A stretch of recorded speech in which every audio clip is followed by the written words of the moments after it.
microphone, please. Good evening. Welcome to the Dell City Town Hall meeting. I want to welcome all my friends, family, and neighbors. Melissa, will you call roll, please? Ward 1, Councilman Blvd. Here. Ward 3, Councilwoman Claudia Brown. Here. Ward 4, Councilman Scott Hayes. Here. And Vice Mayor. Here. At this time, I would like to call Dr. Kevin Hill to the mic to give us our invitation for the night. Would you all rise, please? Amen. I pray for every leader and citizen in Dell City according to 1 Timothy 2, 1 and 2. We pray for the mayor, the city council, and all others in authority. I pray that they would rule justly and with godly wisdom make decisions for the citizens of this city and community. I pray for strength and peace as we as a community come together today for our greater good. We bind the enemy of division and confusion today. May we honor each other by keeping an open mind and heart. May we voice our truth and be able to listen objectively to others' views. May we discern your will from our own to unite us with a fruitful outcome for our community. We ask for your wisdom and your grace today, Lord. Yes. Lord, finally, I thank you in advance because you always knows what's best for us. Yes, he does. We ask that your will be done Yes. in heaven and here on earth. In Jesus' name we pray. Amen. Amen.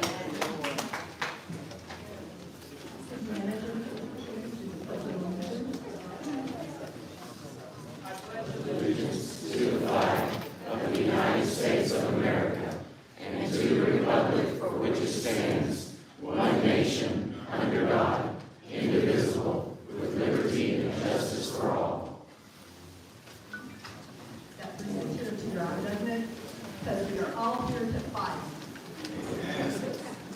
At this time, I would like to shout out to some of our dignitaries. Senator Kate Boyd.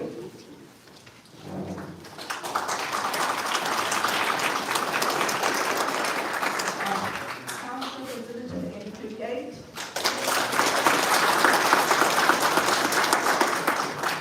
Jess Eddy. Dean Standridge.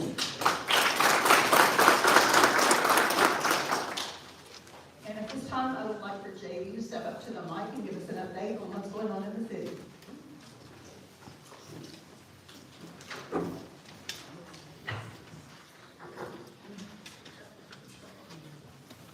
Good evening, ladies and gentlemen. I wish we could be here on a happier note, but it is still wonderful for each and every one of you to be here. It is very important to all of us, and we greatly appreciate you all coming. I want to give you all a quick update as we start this town hall with what's gone on since the vote from the Oklahoma County Commissioners to move the new Oklahoma County Jail to 1901 East Grand. As you all have seen, it was a shock for all of us. We had so many advocates, so many people, so many come out and fight to keep the jail at not only at its current location, but not to have it literally right next door to Dell City, right next to all the residentials. Since then, there have been a ton of updates that have come out. If you all have kept up in the news, I want to give a personal thank you to all of the media coverage that's been received on this. We want to make sure there's as much light on this as possible, as much transparency as possible, and as much accountability as possible as we go through this situation. One update I want to give you is a lot of people have been talking back and forth about what's next, and that was the purpose of this town hall. If you all remember, we did receive a resolution from our city council that said that we're not just going to accept this vote. We are going to put together a legal team, and we are going to fight for what's right. I am happy to announce that we have not one, not two, but 3 legal firms working with us today.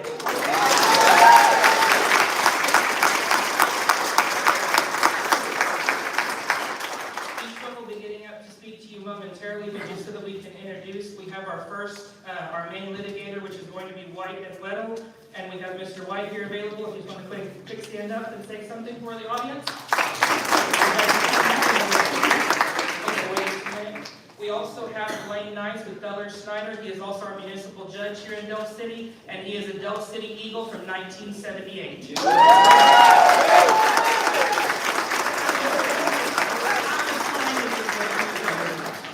And then last but not least, Mueller, Wheeler and Associates serves as our city attorney and is also going to be providing legal coordination for all of this. And we have Billy Wheeler here to help us out.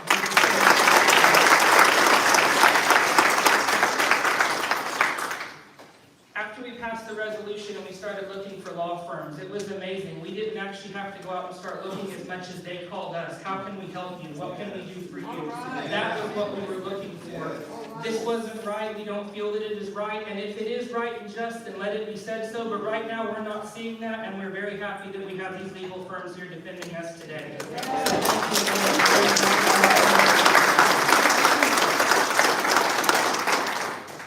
So a couple of things that I want to make sure I address. There's been a lot of questions about what's next. Officially, now that they're in the process of purchasing the property has not been purchased yet. There have been talks about what they're going to do, what's going to happen. I do want to let you know, all 3 county commissioners were invited here tonight. I don't believe any of them were able to make it, but I do want you to know, our goal was not to fight this. Our goal was not to fight them. Our goal was to find a proper location that doesn't involve it being in a residential area.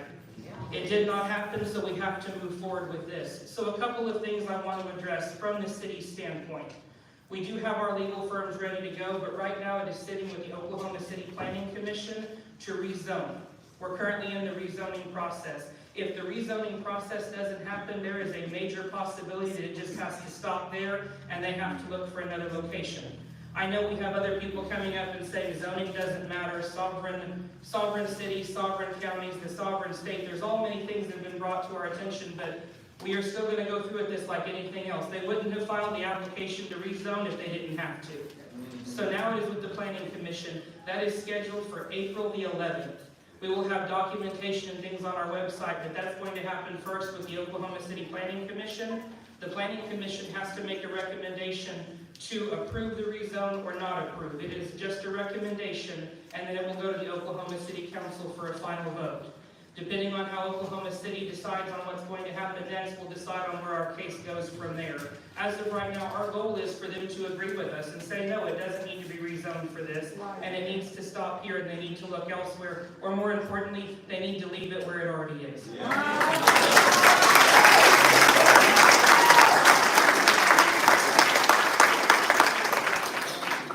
The other reason for this town hall, besides the call to action, that we do want to make sure that people send in their information at the Planning Commission, at the City Council meetings, just as you sent in things to the county commissioners, asking them not to vote in favor of this, you can do the exact same thing. The Planning Commission, request from them humbly that they vote no on this rezone. When it comes to the Oklahoma City Council, it will be the same thing. We humbly request that you vote no on this rezone. I realize that some people are not Oklahoma City residents, we're all Del City residents, but those in Oklahoma City, everyone knows someone who lives in Oklahoma City. Contact your friends, contact your family, contact your Facebook folks, anyone that you can. The more people we have saying that this is not okay, the better we will be, and that's how we'll continue to fight this at this time. It's not. It is not okay. Yeah, thank you. So a few other things. If you all have heard rumors, if you've seen other things coming up about whether this is right, whether this is wrong, what's happening, I encourage you, as we're talking tonight, when you have the opportunity when the town hall opens to come up and speak at the mic, if you have those questions, we will do our best to provide you answers. We are all here to make sure that you know that in Del City, we are going to continue to fight this, but we're going to do everything in our power to take care of our citizens, to take care of our children, to take care of our students. We don't want this to happen, but I do want you to know you have a city clerk in Melissa Jones. She is working with me on the budget every single day. We are trying to find additional money, additional resources, everything that we can to continue providing the best possible support and care for our citizens as we're going through this. I realize Oklahoma County has not answered our call on these things about how are you going to take care of these issues. I assure you Del City is doing everything in its power to do that. So I do want to thank the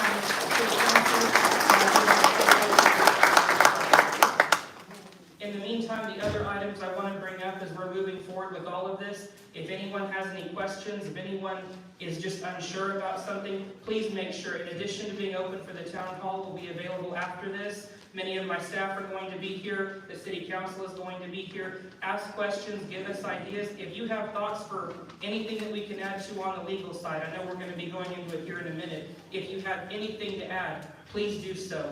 The more heads and the more brains we have on this problem, the better, and the more voices we join together, the better off we'll all be. So thank you all so much for coming, and we'll be here the entire night. Thank you so much.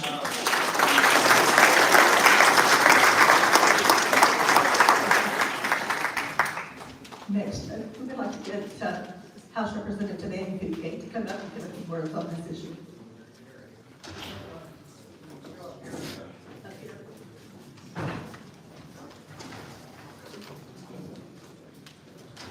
All right, let me start by saying thank you to the Vice Mayor and members of the City Council for allowing all of us to be here tonight to talk about what is the most important issue that's facing Del City today. I'm going to apologize to you because I've got another event that I'm headed to immediately after this, but for me, this was important to be here. And I want to talk to you tonight about what is a travesty, because that's what it is. It is a travesty. And let's talk about how we got here and what happened. The county commissioners wanted a new jail. They have a lot of places where they can put a jail. But they chose, they met, they voted, right? But they voted the first time to take 1901 off the list. We saw it, we cheered, and then they added it back because they thought we wouldn't fight. So we showed up, we spoke up, we fought, and they took it off the list. And then they put it back on the list. We showed up again, and they voted to take it off the list, and then they added it back. Again, at that time, they went behind closed doors, and they railroaded us. They sold us out. They lied to us. You know what they did? We'll give you a phrase here. They voted for economic eminent domain. We hear all the time about them talking about eminent domain. They want to use eminent domain to take value away from people. Guess what they did? They're going to impose economic eminent domain on the 1,000 families that live just across the street from this new jail. And from a little town called Del City, with 7.5 square miles and 75 years worth of history. Think about the folks who live there. It's good folks. You know Mr. Hill. You work with their kids. They're hard-working folks. They're salt of the earth. These are people who spent their lives working to pay for a house, to build a small nest egg so that they can pass that on to the next generation. And we got a bunch of county commissioners that are going to steal that away from them. It's economic eminent domain. You think about these people, right? They don't have fancy cars. They don't have big stock portfolios. They don't have million-dollar ranches. They certainly don't have the cell phone number of the governor to call like the people on the north side of Oklahoma City who pick up the phone and say, we don't want the jail over here. We don't want it here.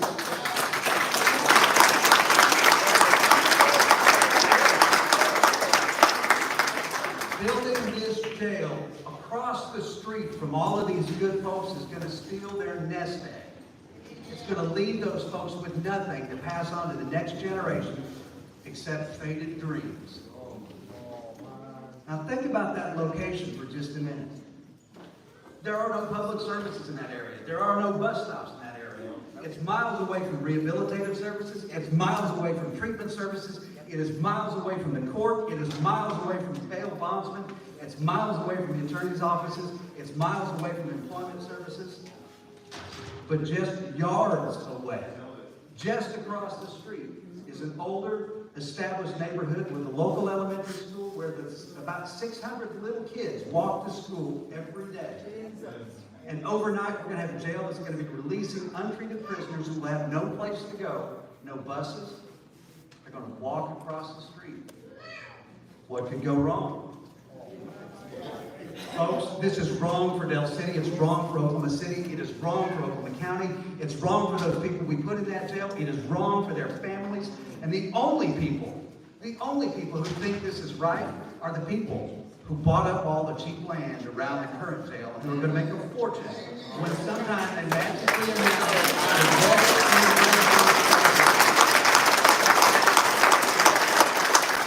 Mark my words, this is wrong. But we are going to keep fighting until they make it right.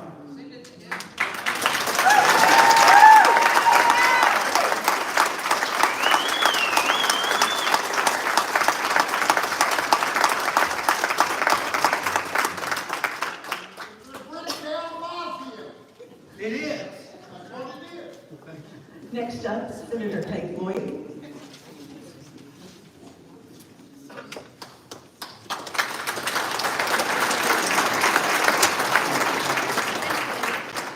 I honestly don't know what else to say. I think Representative Fugate said it. He gave us the timeline. He told us exactly how it happened, and everything he told us was true.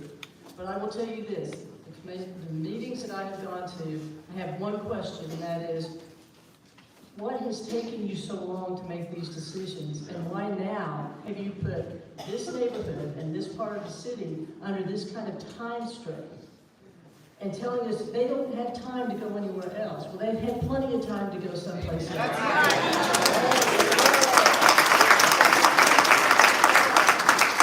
They tell us that we'll lose ARPA funding. We're not going to lose ARPA funding. You all aren't offering to come here and give us ARPA funding. You're saying you're going to lose it. You're going to lose it because you haven't done your job.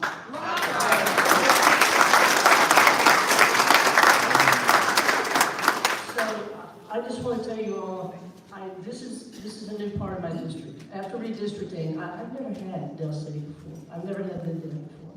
And after redistricting, I inherited you, and for better or worse, you inherited me. And I never expected that I would be at one of the county commissioner meetings and standing up with a lot of you in here and saying why this is bad and this is wrong and it should be handled differently. I never thought I'd get to this point, but I'm glad to be here with you. I'm going to stand with you all, and I'm going to keep asking the question, what took you so long, and why should we suffer because you didn't get your work done?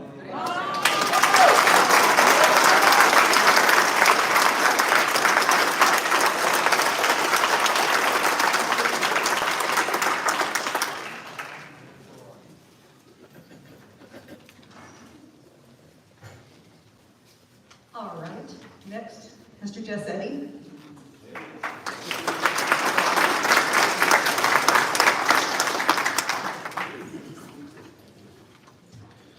Evening, folks. Evening. You've even got a Midwest City Bomber standing with you tonight. Nobody gets to pick on Del City with us. I can smile on a face because I gotta say, I've been working with all of the leaders who are here today for some time now, and you should be proud of your leadership in Del City. Your public officials, your city manager, they are fighting for you with everything they have, and they are being effective. Right now,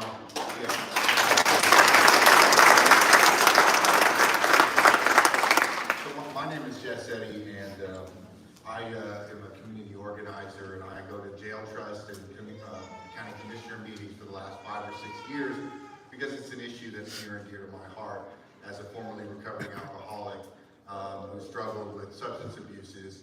And so I see the community that's incarcerated in Oklahoma County as one of the most vulnerable, underrepresented, and underserved communities. So that's what's gotten me here. And I also work on the Clara Luper Legacy Committee with the daughter, Miss Marilyn Luper, Clara Luper, who wanted to be here tonight and speak, but had a minor procedure yesterday and she wasn't feeling well. Wants you to know that she and the committee are standing with you all. I see our mayor from Forest Park is here as well, standing with Del City. And I think this has been one of the most beautiful moments of community cohesion and collective action that I've seen in my time, where communities that may not agree on everything are coming together to stand against an injustice. And it has been wonderful to work with you all. I'll say that at this time, I perceive that you all as a community and your local leaders have been really effective in putting the pressure on City Council to understand how serious you are about opposing this. And I think that anybody except the county commissioners, any public body looking at the jail selection process, how it came about, how it was undertaken, looks and sees a lack of process. And so I think it's been kind of a no-brainer for the Oklahoma City City Council to look at it and say that this doesn't make sense. It doesn't make sense for the people who are incarcerated there, like Representative Fugate said, would be stranded out over there off Bryant, and it doesn't make sense for the neighbors. You know, I don't feel that 9 out of 10 people, I think you all understand, in jail are not dangerous. They're simply unable to afford to get out of jail. But I think we also can all understand not wanting to have a jail next to our neighborhood. And I think that's valid. And so, you know, I applaud you all for standing strong on this. We need to continue to say that it needs to be downtown. We just haven't had any representation on the county commission to keep the jail downtown.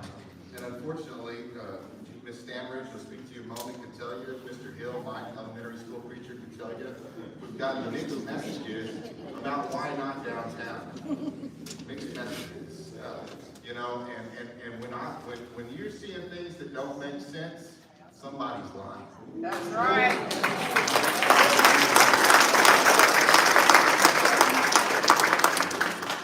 And it's been really frustrating. And so, I've seen your officials shed tears, so continue to support them.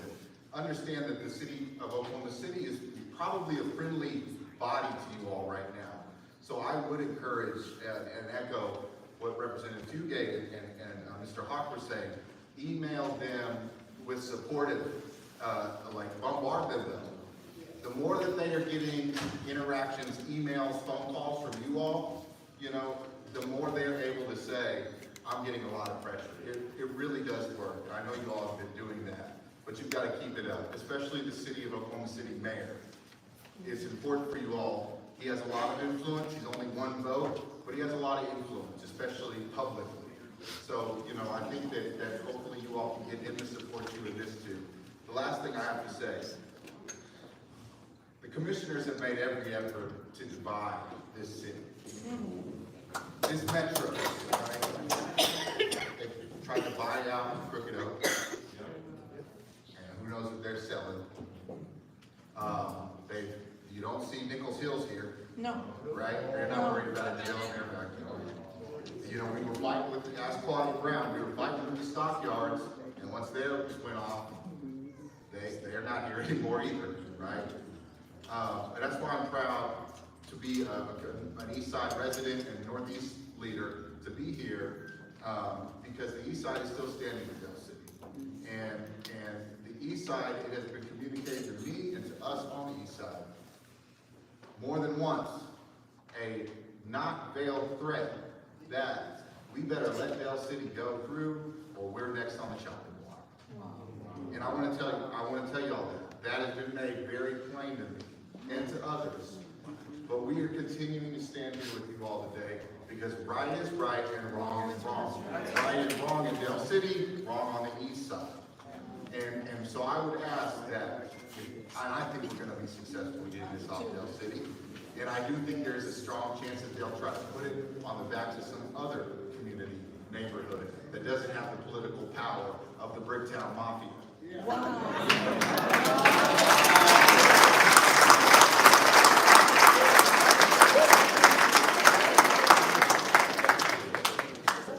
So you all should be very proud of yourself. All of you have great leadership in this city because it's so hard to find good leadership in Oklahoma sometimes. And you all have great leadership here. And so support them, look out for what they're saying. I'll see you at the meeting, show up, and we're going to stop this, I'm confident. So go have a good evening. Thank you.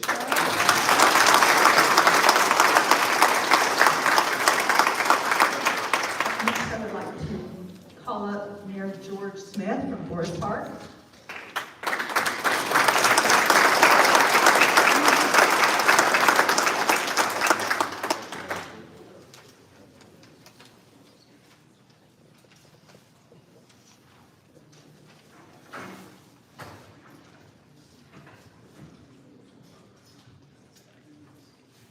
Good evening. Good evening.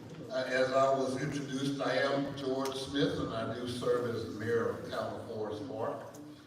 And I'm here in solidarity with the city of Dale City. Not 2 months ago, we've been fighting Oklahoma City because they wanted to put a medical waste transfer center on the boundary of Forest Park. As you know, Forest Park, about 95% of our citizens are on well water. And so putting that medical waste transfer center there, we don't know what could happen. We didn't know what would leach into the ground and mess up and pollute our water and stuff. So beginning with, well, the end of last year and beginning this year, we fought that. And thank God we prevailed on that one.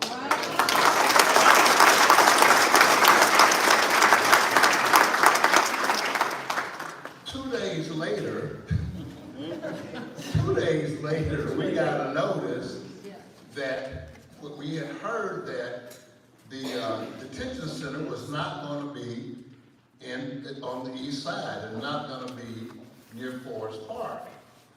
But as Mr. Eddie said, the Bricktown Mafia made a decision, and before we know it, it was back on the agenda. Mr. Brian Mon, I'll just go ahead and call his name. Mr. Brian Mon put that agenda item on the county commissioners meeting, and it came up for a vote again. Now, at that meeting, we filled up that room and the overflow room as well. And not only was Forest Park on there, but also Dale City was on there too. Fortunately, we prevailed, but unfortunately, Dale City didn't. So that's why, and if there are Forest Park residents here, would you please stand for a minute? I want people to see you.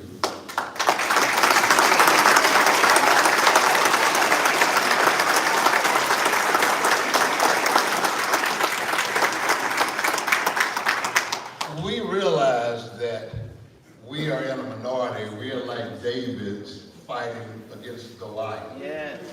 And we realize we may not have the power, we may not have the connections to the elite and to the power structure in Oklahoma City and the state of Oklahoma, but we came out and we fought. And so that's why we're here tonight, to support Dale City. So whatever you want us to do, or need us to do, as I told Mayor Eason, I would be here, and some of my Forest Park residents I know would be here.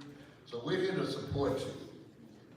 We don't want, because we realize we're still vulnerable in Forest Park. So if it is not the detention center, if it's not the medical waste transfer, it'll be something else, believe me. It'll be something else. So we have to remain vigilant. And we have to go on the website and go to the county commissioner's website to look and see what's going to be on their agenda. Because they have to print it at least 24 hours prior to their meeting. Unless it's a special meeting, then it has to be publicized 48 hours prior to the meeting. But we need to make sure we read those, because a lot of times they ease these agenda items on there at the last minute. And if you're not cognizant of what's going on, they'll pull something else up. So I challenge all the Dale City residents, and I challenge all the small communities in and around Oklahoma City. And I also like to say this: we need to start talking to Oklahoma City, go to their meetings, because they need to start collaborating with us on what they do. Because we have plans too in Forest Park and Dale City to grow our communities, to make our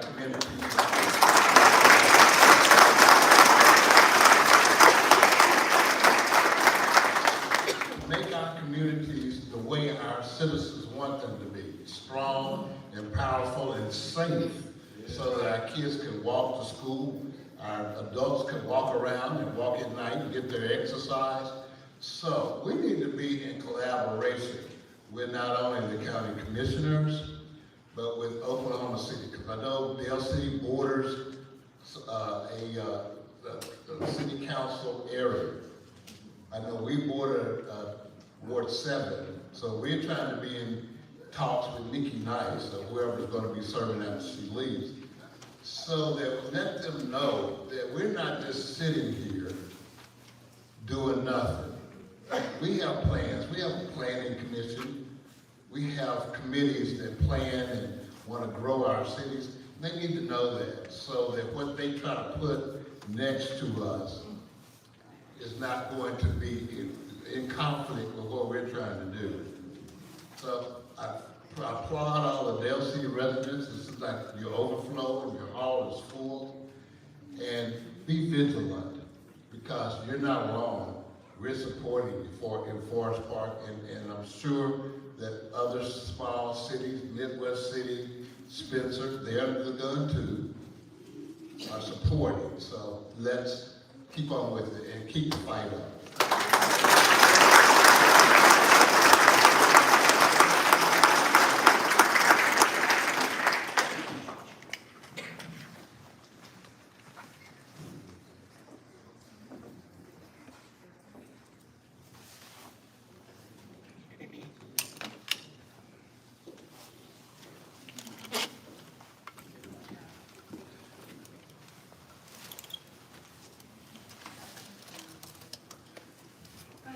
At this time, I would like for my council to give me a motion to open the public discussion between the council and general public regarding the city of Dale City and the relocation of the Oklahoma County Detention Center to 1901 East Grand Boulevard.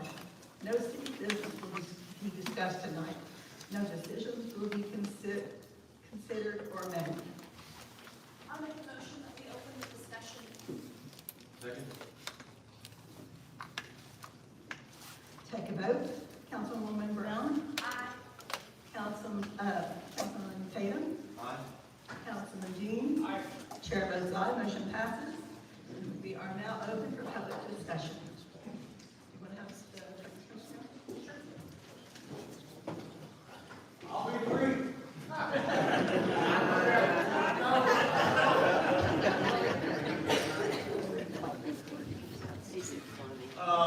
So I grew up in a small town, and my wife Kate, she's here with me. We're lawyers.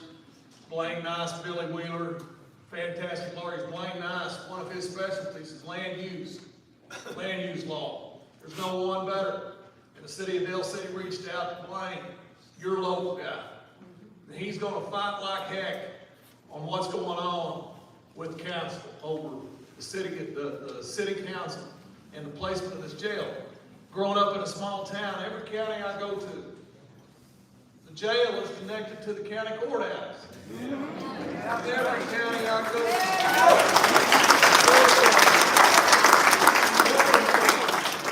to, you name the smaller counties, and there's the jail next to the courthouse. It's not next to some elementary school. It's not next to homes. It's in the middle of the community where the courthouse is. And I don't know what's happened. Many times when us lawyers get into a conflict, we got to start putting people under oath. And if you notice, when people swear to God to tell the truth, the whole truth, nothing but the truth, they start talking differently.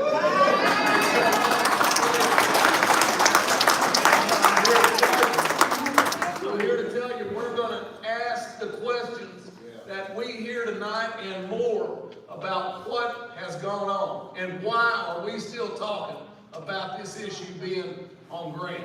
It ain't right. 1901 is no place to put our county jail where they're wanting to do it. Makes no sense economically. It's crazy to think we're going to be transporting prisoners, people that are accused of wrongdoing, miles away to the county courthouse. Makes no dadgum sense. We're going to get to the bottom of it, and I want to brag on the leaders in your community. I want to brag on my friend Jess Eddy, Gina Standridge. Everyone here has a common purpose. And that common purpose is like these grapes that allow us to be here. I see Winston Churchill and Dr. Martin Luther King holding hands, saying never, ever give up.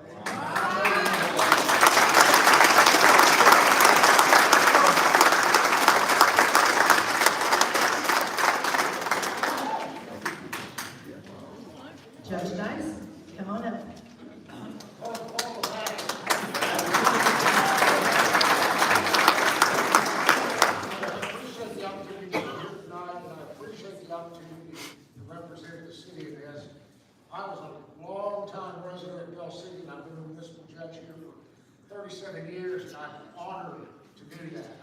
It's been one of the most rewarding things in my life. And as Mr. White said, my specialty has been land use, planning and zoning for years. So that's why the city got me involved in this, because you can tell why they got Mr. White involved. That failed. I think the fact that you're all here and you're unified, I really think it might die a death that way. However, we've got some arrows in our quiver, and we're not going to give up, even if they do it. So I appreciate the opportunity to represent the city. This is a great turnout, and as everybody else has said, keep up the fight, and hopefully that'll solve it that way. But if not, Mr. White and Mr. Wheeler and I are ready to go.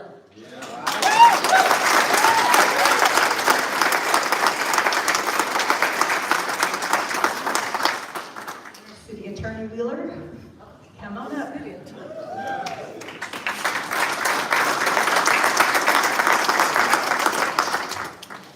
Well, I don't have anything more to add.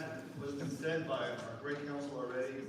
I encourage everybody to keep the fight up. I'm so thrilled to see everybody here, and I'm honored to be part of this team. Thank you.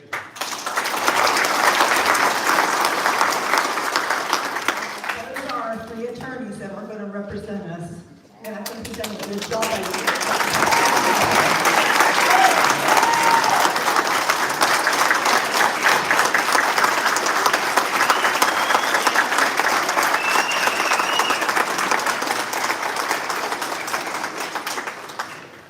Next, I want to get Gina to come on up. Gina Standridge. She's the Memphis School Board.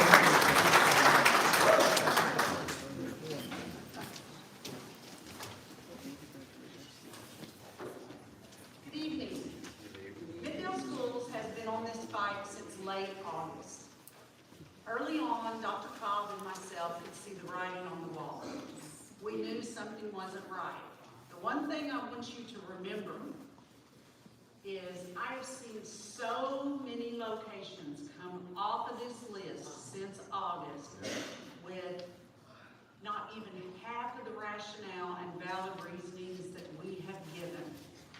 They walk up, they say, well, we don't want to be on the list. Okay, I'll make a motion. 1, 2, out, they're gone. Well, Dale City's still here. Why? Why? It is the worst location out of all of them that they have put up, the worst. Because if you look at the mile radius, it includes half of Dale City. Half of Dale City, 1,000 homes, 5 schools. Now, if you want to include Crooked Oak in that, we've got 8 schools. 8 schools within 2-3 minutes. And Daycares. the daycares, we do have 2 daycares. One is within 300 foot of where that jail is. They can accommodate 125 kids. Their playground, if you're on their playground, guys, you throw a rock across the street. There is also a Reliant Living Center for special needs citizens. That is also about 350 foot from the jail. That is Reliant, that is Reliant. No, there's one on each side. They're both Reliant though. They're both Reliant. They house over 100 patients that live there daily. And that is close, 300-400 foot. Our most vulnerable citizens are at risk here. I grew up with several families that are 800 feet from where that location will be. That is in Dale City. I stood on my friend's driveway and looked down at the jail. Their mother is now 84, 85. She cannot pick up and move in the last stages of her life. She has outlived her husband. Her neighbors have outlived their husbands. And they are very close to this.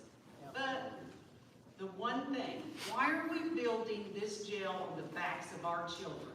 They bear so much burden. Why are we going to put this jail, who we don't even have enough money to build, on the backs of the children to pay for the next 30, 40, 50 years? most powerful thing you have is your voice. Yes. This is coming up for a vote with the planning commission, and if you got this sheet, that's April 11th. So, and April 23rd, 1:30. So they could not give a recommendation, which is what we want. But anyhow, if it goes to city council, that's April 23rd at 8:30 in the morning. I sat there this morning to let them know that we are coming. I spoke to them, told them it's the worst location. We want our voices heard. We want to be given the same consideration as other communities that have came off of this list with the same demographics, the same rationale as we do, except we have 8 schools, not 1, not 2, 8 schools in our area. Thank you.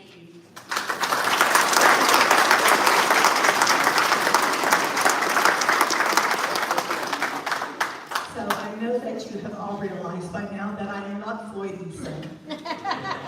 He is in the hospital. He wanted to be here, but they told him he needed to stay another day or 2. Nothing serious, but tonight when you go home, say a little prayer for him to get better quickly. At this time, I'm going to call up Councilman Dean.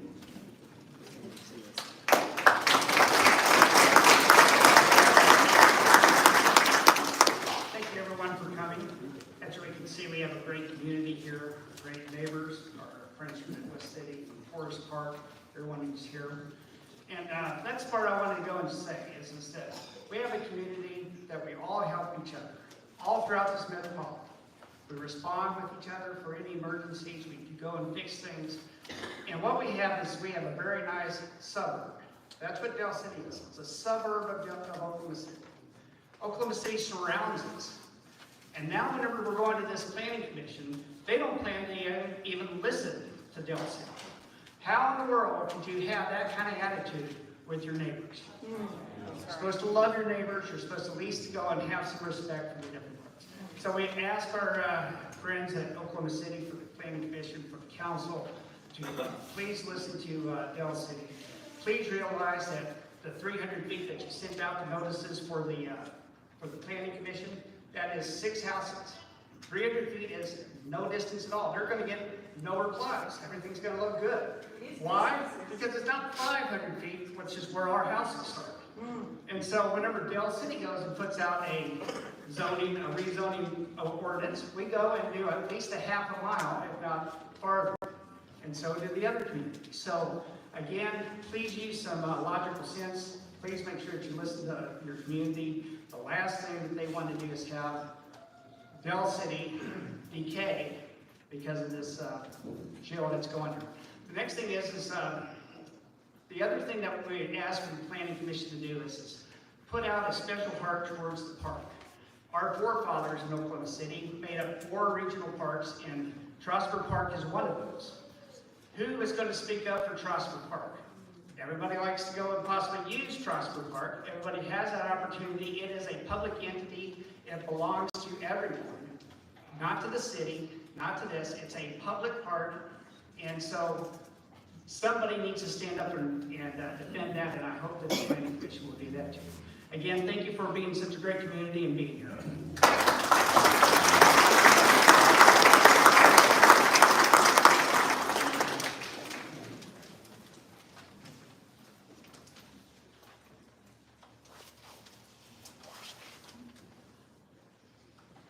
All right, next we'll do Councilwoman Brown. Come on.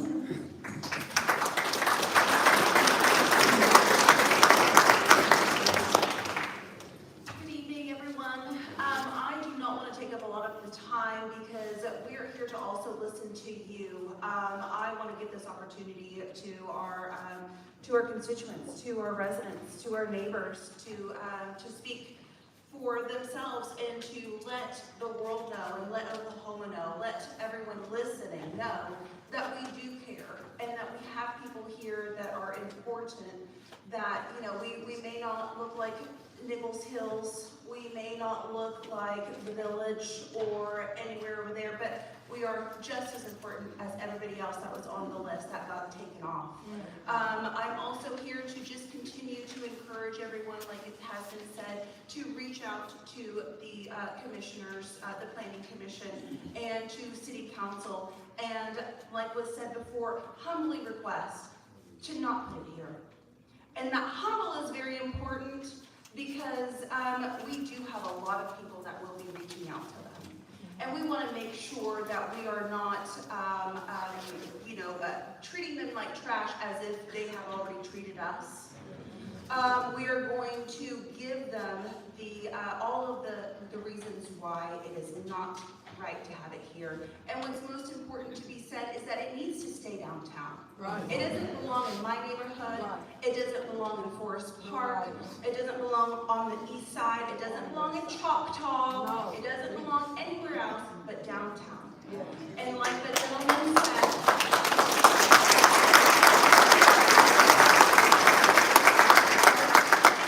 Bricktown Mafia. It is the Bricktown Mafia. Because unfortunately, they want to use that land. They would rather put their, they think in their eyes, their trash as their jail in our neighborhood. Put the trash over in the corner, so then that way they can build their skyscraper. So then that way they can build their West Village. So that way they can put all of their fancy restaurants and hotels over there. But we don't deserve that apparently in their eyes. I would like to have some of that. Dell City would like to have some of that. What have they done?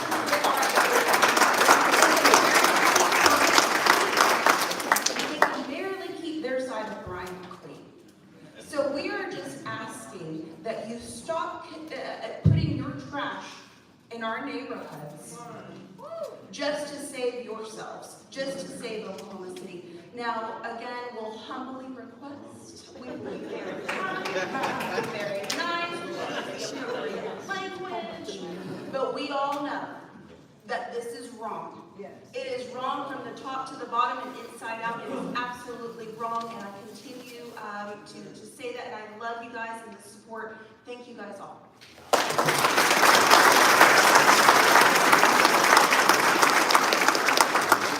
Next, Councilman Tatum, would you like to come up and say a few words?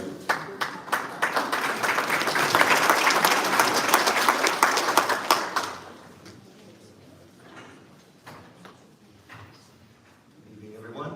First of all, I'd like to give a shout out to our mayor who can't be here tonight, Floyd Eason. Please keep him in your thoughts and prayers. Second of all, I'd like to thank each and every one of you for being here tonight. I imagine there's somewhere else you'd want to be besides here. I know I would, but it's necessary. I have had the pleasure of meeting many of you during this whole jail situation. It's been an extreme pleasure meeting you. Unfortunately, the situation is not so good, but it's very nice meeting all of you. I hope to meet even more of you tonight. I have lived in Dell City since 1964. 1979 graduate of Dell City High School.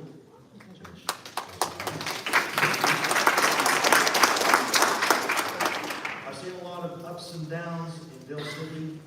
This is one of the worst. This is one of the worst. I see a lot of faces in here tonight that have been fighting this with everything they have, and I truly appreciate it. I want you to know that I'm going to keep fighting. I did not want to seek legal action against my county, but I'm glad that we have some of the best lawyers tonight that we can think of on our side. I think it may be necessary to fight them. Commissioner Mon said that diplomacy has come to a halt because we're seeking legal action. We have not filed suit yet. I would like to invite Commissioner Mon, Commissioner Bloomer, Commissioner Davidson to meet with me, the mayor, any of our councilmen, our city manager at any time. Diplomacy is still open. We would love to talk to you.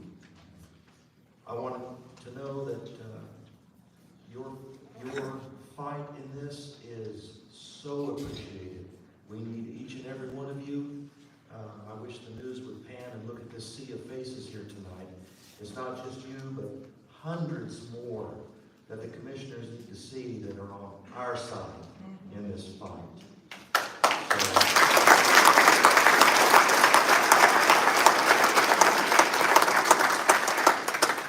So thank each and every one of you. I really do appreciate it. We all appreciate you very much. Thank you.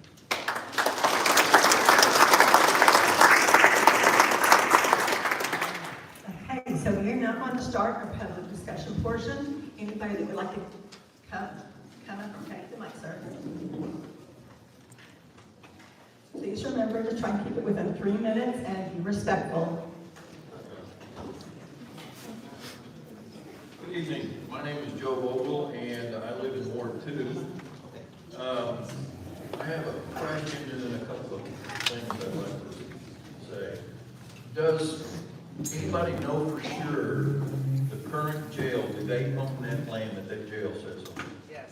Yeah, they want to swap it. They do own the land? Yes. Oklahoma County owns the land currently. Okay. How much have they estimated this new jail is going to cost? 300 to 400 million. No. Well, that's what they're Now we're gonna have to go back because it is going to be a million. 800 million. Almost $1 billion. Almost, and at market now, take 5 Right, years. right. It'll be in excess of $1 billion. What would it cost to completely gut the old jail and completely redo it? It wouldn't be near. But that is just it, they cannot gut it. Well, It's such bad, and you'll have to come all the way back down and be rebuilt. But I do not see a problem with them finding a temporary location to house prisoners. Right. Take it down and rebuild. I agree.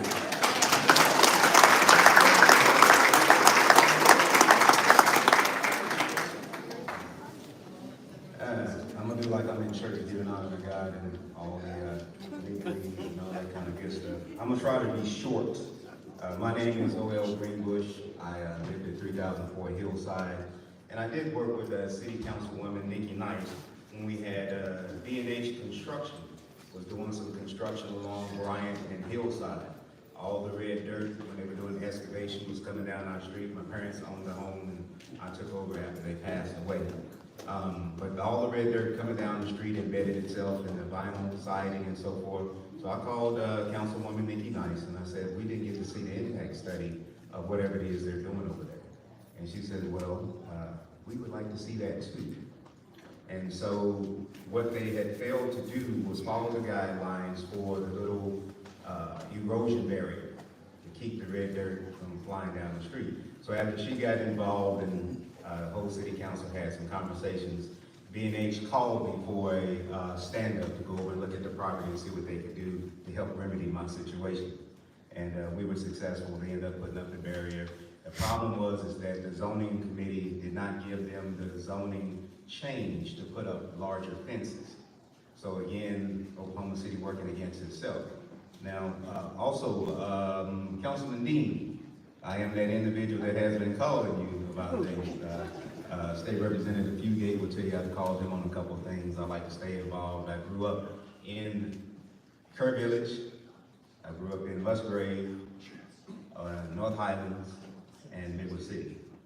So again, as we look and see what Oklahoma City is trying to do with Dale City, because my parents owned a house there, I grew up around Dale City and in Dale City doing certain things. I would like to say that I am one of those citizens that don't want to take no BS from a bully.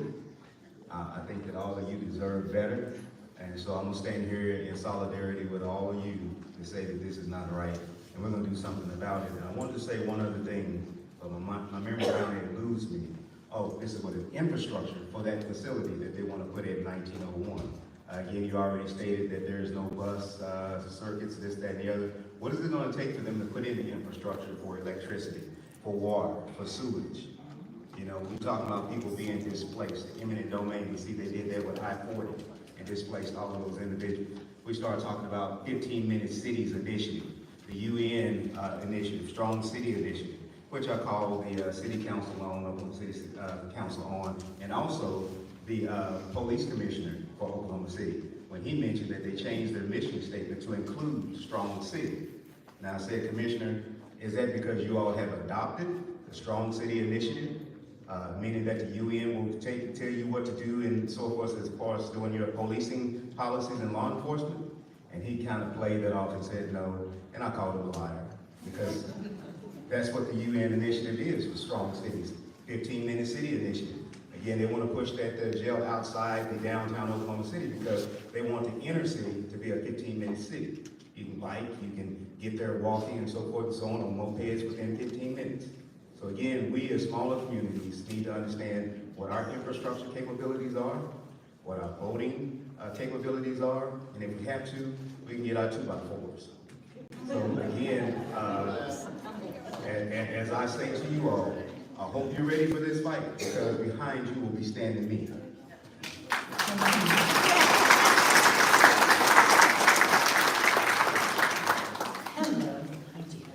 My name is Nadine Gallagher. I am the president of the Crooked Association of Classroom Teachers. And I just want you to know that I have polled all of my members and my non-members. And the teachers are 100% not supporting this. I cannot speak for our board. I cannot speak for anyone but our teachers. I represent the teachers. But we're with you on this. Thank you.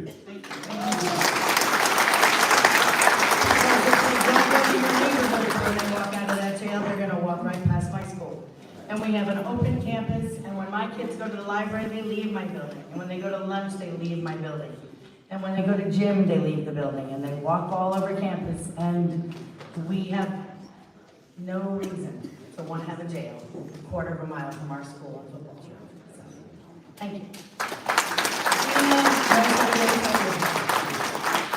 So, the county commissioner, Davidson, when he had an interview with you, he turned around and told Michael Dean that we did not care about all the other children, just our children. So wrong. We care about everybody's child. No children should ever be in severe worries. Just to ride your bike down the street. No child should have to fear riding your bike or playing in the street.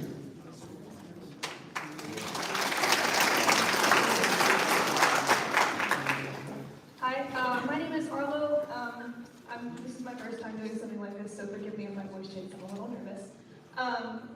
I have not been born in Del City. I was not raised in Del City. I have not been in Del City but for 1 year, 3 weeks, and 5 days. I was here March 1st last year. And yet I overheard walking in that there was a man behind me saying that he had been here since before Del City was established as Del City in 1948. So for both of us to be here under that same umbrella should say a lot to the Oklahoma City Board about just how we feel about this detention center being in our city. For someone with an established home, an established life, an established family, to agree with someone who is new to the area is unheard of almost. So for us to agree with that should say something to the Oklahoma City Board. And I just want to say that for somebody who was born and raised in Texas, that I am here with Del City because I live here, no matter how long I've lived here.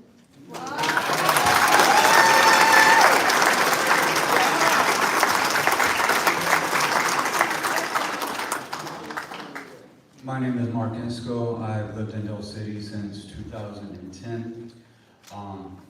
My son is a Del City Eagle, graduated 2019, and one day my grandson will hopefully be a Del City Eagle as well. I just want to say a couple of things, and I will be short.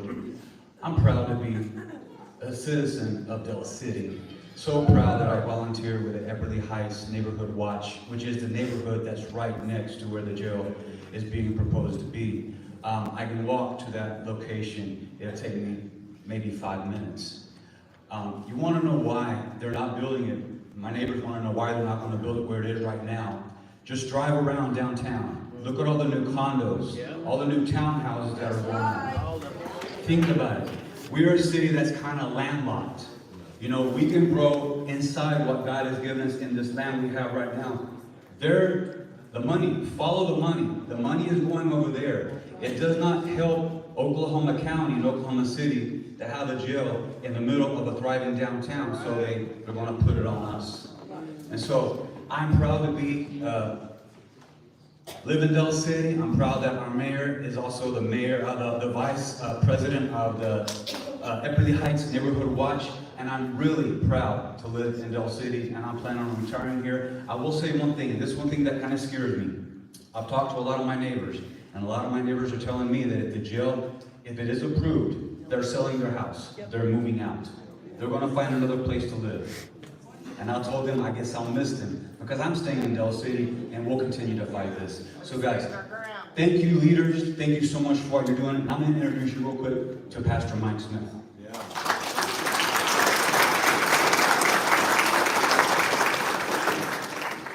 Good evening, I'm Mike Smith. I'm also a resident of Del City, but also a pastor here in Del City.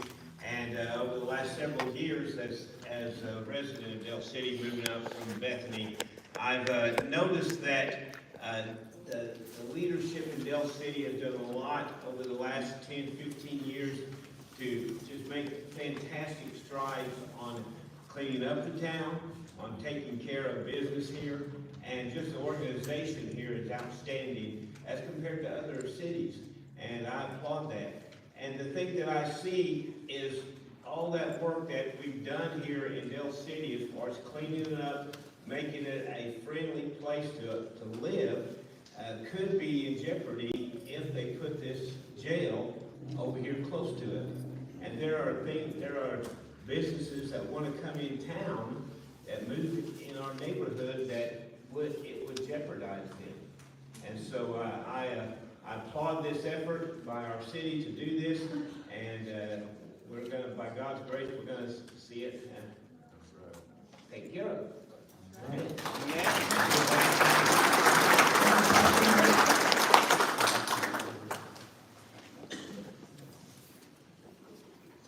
Hello, my name is Chase Ragsdale. I live on Cherry Lane, just across from Town Hall. And I'd just like to share my experience. Before I moved to Del City in August of 22, which is when I bought my first home here, I lived in Potawatomi County in Shawnee, Oklahoma, and worked as a corrections or a detention officer for Potawatomi County. And I can tell you firsthand that having a corrections facility that's not connected to the jail leads to nothing but all of those people that are released having to walk through people's yards, driveways, homes, just to get back downtown to get to the courthouse. I've seen it firsthand. I've come home, work a 12-hour shift, and I have someone sleeping on my porch, my covered porch, that I helped release from jail not even 5 hours ago, right? So I moved here for work because I was tired of living 3.6 miles from work, and I now live about the same distance. However, the new jail that they're trying to build on Grand will be 1.5 miles from my house. That's half the distance that I had before. I anticipate I'll have twice as much trouble with keeping people out of my yard, keeping people from looking in my car. I have a wife and 2 young children. I came here to buy a home and raise my family and see them be productive and have a little piece to pass on. And I see that you guys have the fight to make sure that I can do that and that I don't have to worry about people walking through my yard.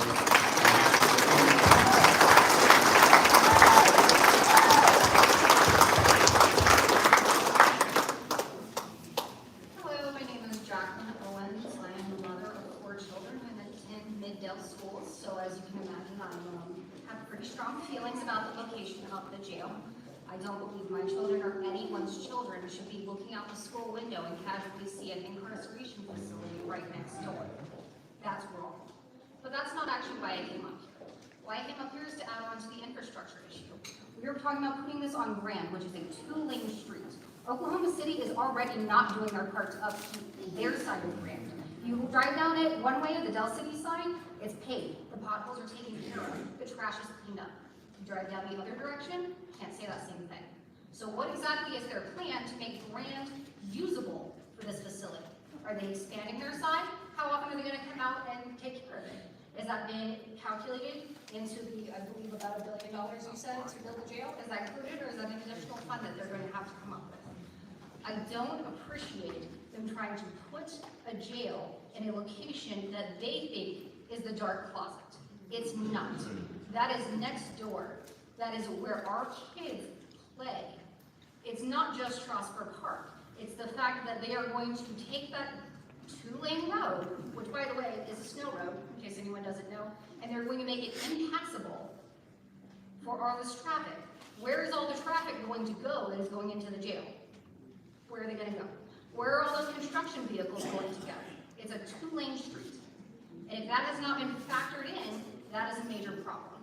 It's wrong morally, it's wrong economically, and it's wrong for the people that are in custody who are going to have to be transported miles back and forth, wasting time, money, and putting additional wear on that road that they're not taking care of in the first place.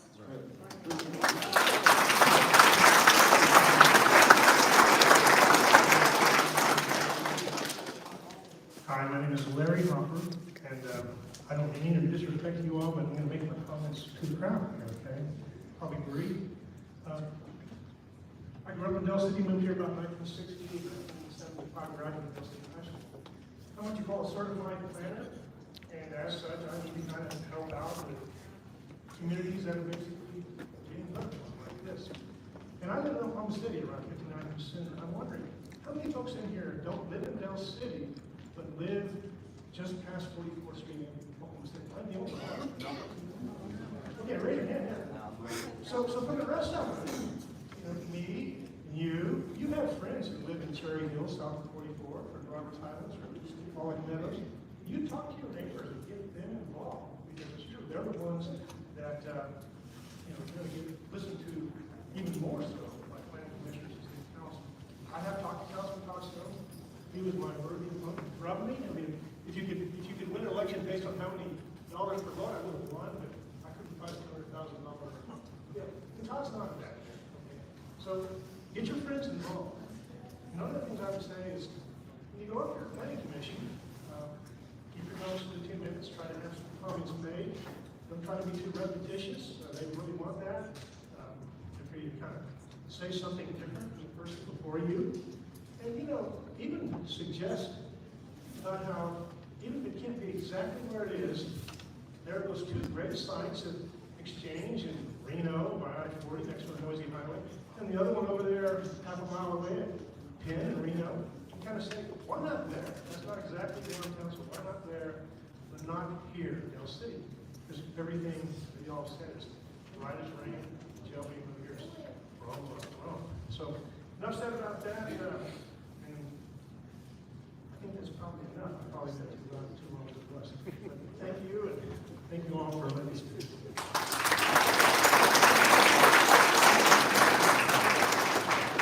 My name is LaDonna Massey, and I live in that neighborhood that's between Eastern and Grant. There's a neighborhood back there, in between 15th and Reno, Eastern and Grant. And we got a homeless shelter encampment right next to my neighborhood, about 4 blocks from my front door. Okay, but they pretty much stay to themselves. You don't even know they're there much. But if they bring that prison, being the jail, and plant it right there where they're planning, it's going to overrun that encampment, and it's not gonna be with good people. They're not gonna be so insignificant. And they're gonna be mean, they're gonna be the ones that get arrested a lot. And that's scary, because there is a lot of kids in my neighborhood. Kids, wall-to-wall kids, and elderly. And they'll be breaking into homes. And I mean, I could show someone that, where the encampment is. It's like there's a gate that gets broken about 5 times a year. They just wreck it trying to get into that area. It's Otis Pond is what I've always known it as. But this is a disaster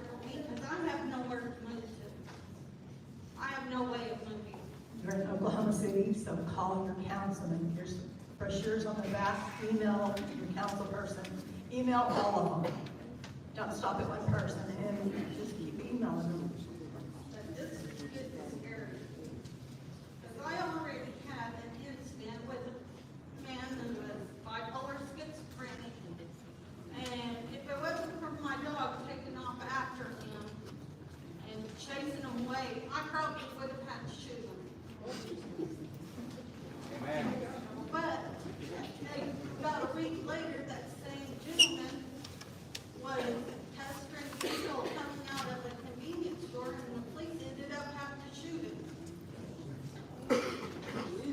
And we don't need more like that here in this heavily populated with kids around. Thank you so much.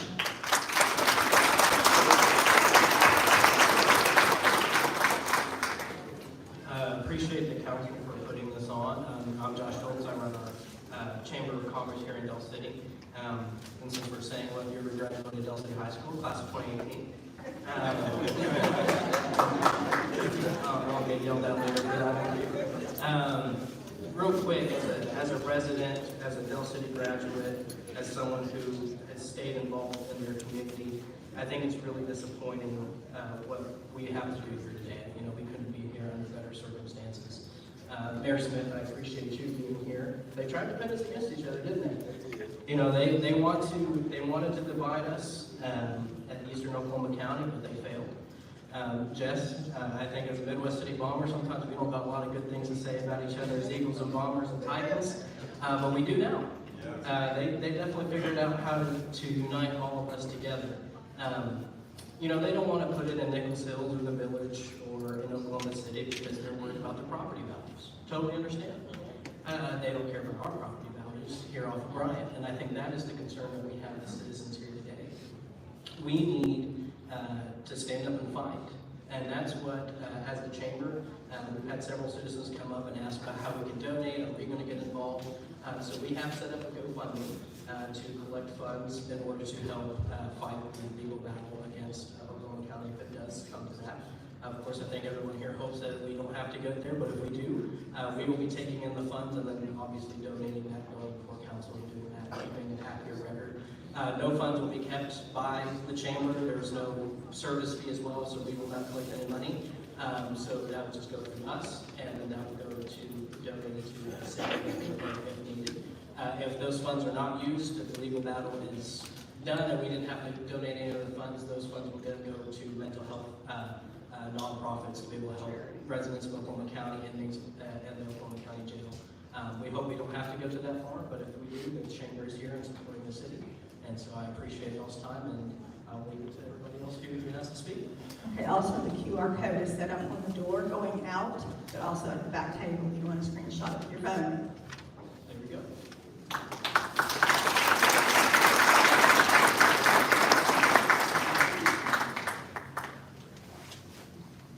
Good evening, my name is James Leibowitz, citizen and employee here in the city of Del City. Just want to talk a little bit about public land use of that area for a brief moment here.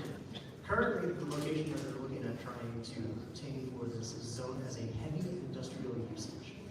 The usage classification for this jail is going to be, under their planning and zoning ordinances, will be a civic use.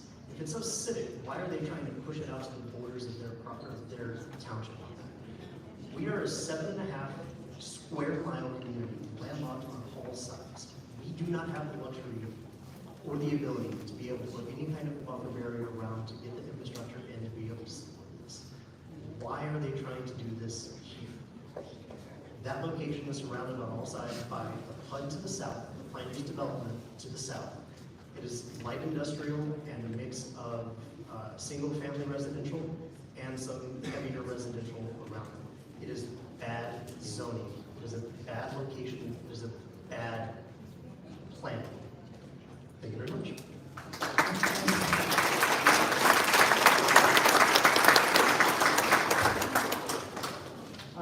Hi, Cynthia Spencerelli. I'm from Lonsdale neighborhood. I've been there for 6 years. First, I want to speak to the Brooktown Mafia. How can we believe that they're going to be good stewards of our people and our money? We can't hear you. Oh, sorry. Speaking to the Bricktown Mafia. How can we believe they're good stewards of our people, our money, or our land? They're entertaining one of the tallest buildings in the nation to be built downtown in Bricktown. They'll be putting a target on our back for terrorists to attack our city. Again, is it once enough? On September 11, 2001, I watched the Twin Towers burn as I drove home from work that day. I don't know if you can hear it in the accent. Now, just to now speak to everybody here. Thank you all for showing up to the fight. Years ago, a friend of mine was driving with her windows open, enjoying the fresh air, when a man reached into her car, opened the door, sat down, and said, "I just got out of jail, take me home." So she did. She took him home. What else was she going to do? But now, she no longer enjoys the freedom of driving with her windows open. Now imagine that happening to your mother, your grandmother, your wife, your teenager. And this is something I have not spoken about. This part. Proximity to I-35 checks a box for them. Easy on, easy off transfer. But what they continually fail to mention to the public is the proximity to a well-known trafficking route. The intersection of two major east-west, north-south arteries of the United States. The I-35, I-40 corridor. They know this. Everyone knows this. Why do you think we have naloxone vending machines throughout the city? You know, the drug that reverses overdose of fentanyl. The cartels will have the same accessibility to this easy on, easy off corridor and an open invitation to our city, to our businesses, and to one of our most vulnerable, our children. They'll have a field day in this economically disadvantaged area, luring those susceptible to the glamours of a high-income potential right in their backyard. My freedoms will be taken away, our freedoms will be taken away. We will be living in our own prison of fear when all that can happen happens. Because it's not if it happens, it's when it happens. And the blood will be on the hands of those who made the decision to put a jail within feet of a thriving community. By putting a jail at 1901 East Grand, they are knowingly endangering the community, our businesses, our schools, and especially our two most vulnerable populations, our elderly and our children. Amen. Now the commissioners are in a rush because they waited until the 11th hour to finalize a location they decided on long ago. With the game they've been playing with the 1901 on again, off again, we're going to take our time, dot all I's and cross all T's. We're not to be pressured. These public officials one day will be gone, but the people of Del City won't forget who sentenced us to a lifetime in prison without parole for generations. Sometimes the right thing is hard to do. Do it anyway. Thank you.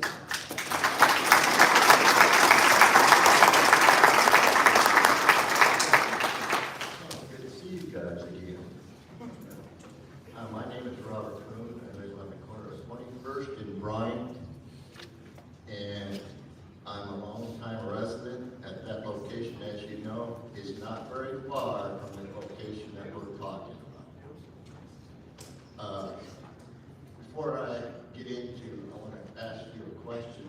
Is there a commission meeting, Oklahoma County Commissioners meeting tomorrow?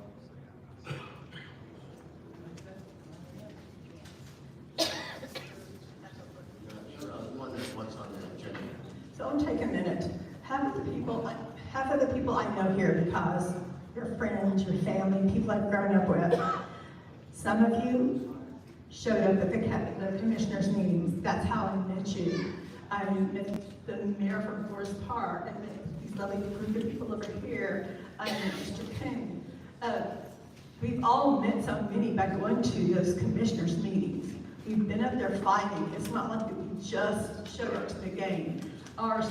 We've sent staff down to the commissioners' meetings every week to make sure that we were not on the agenda or they didn't say something that we needed to know.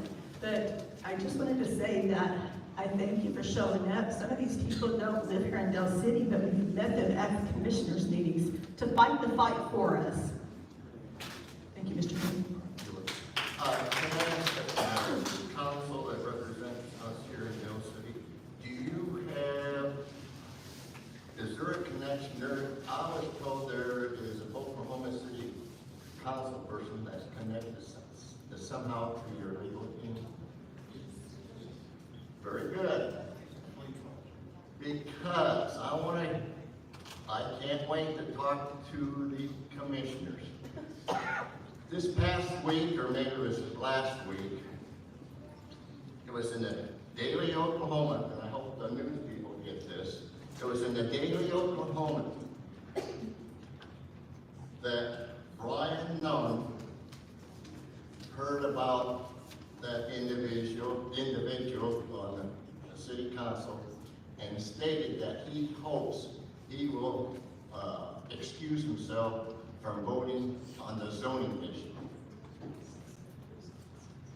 I said, oh, I wasn't long ago, I was at the different meetings, and it has been stated as a well-known fact that the owner of that property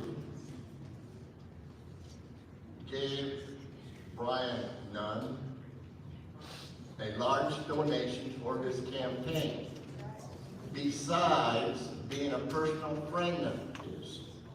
I have called Brian Nunn, and I told him, next council meeting, I'm going to state that so everybody can hear, that I'm going to point my finger at him and say, there's one word that describes what you are. You're a hypocrite. And that's exactly what he is, accusing one side but not the other. And this is what we're facing. People like that who are making decisions upon our lives. Well, and we all know it's stated why they want, how they would like to have the jail over there. Several days ago, also I talked to a master sergeant who patrols that area. I didn't know he did, and in the conversation, I asked him, would you mind sharing your thought about the county jail? He said, oh, I'm totally against it. So I told him where I live, and he said, I can see why you would be very concerned about it. And that was an Oklahoma City sergeant that told me that. Thank you, Mr. Kendall. Okay, thank you.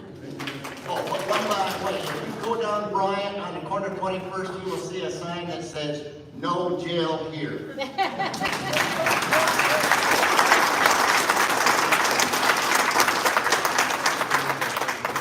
Thank you, Mr. Kuhn, for bringing that out to our attention. The actual commissioner that should not have voted on it, which should have recused himself, as Miles Davis. And so I just wanted to clear the record. But yes, it was very strange for them to go and be all worried about a city councilman whenever they did the same thing of having a conflict of interest in voting. Thank you.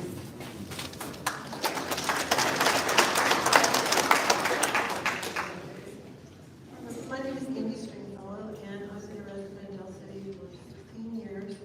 And I live close to 44th Street, and that is the area that Del City does not have an actual bus, but Oklahoma City has a bus. And it hits one little part of Del City, which is on 44th between Bryant and Sunny Lane.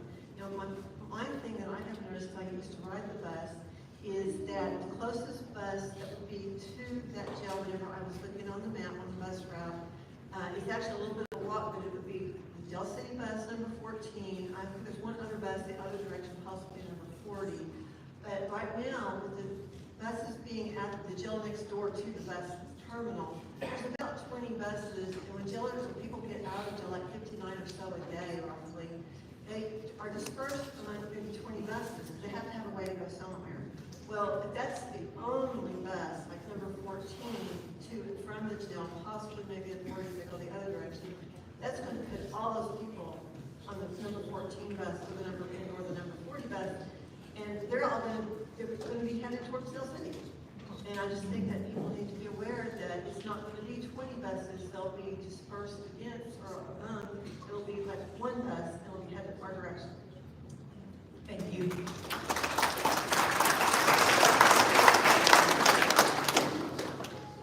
Howdy, my name is Russell Rooney, and I live at 413 Haskell Road.